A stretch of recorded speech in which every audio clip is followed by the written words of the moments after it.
Dünyaya göz açtın, ağladın.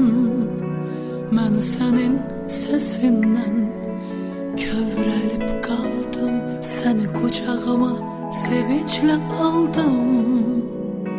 Qoxlayıb mən səni bağrıma bastım. Dünyaya göz açdın, ağladın. Mən sənin səsindən kövrəlib qaldım. Səni qucağıma sevinclə aldım.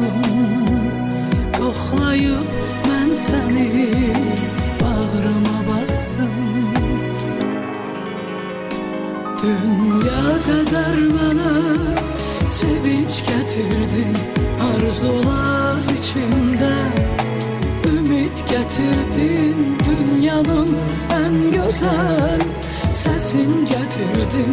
Qəlbimdə solmayan çiçək bitirdin. Şirinim, şəkərim mənim.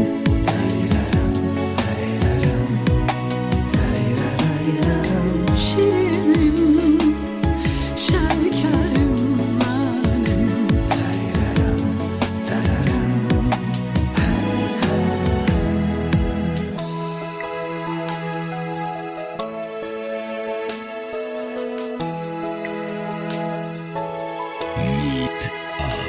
Ömrüme nur saçtın şirinim.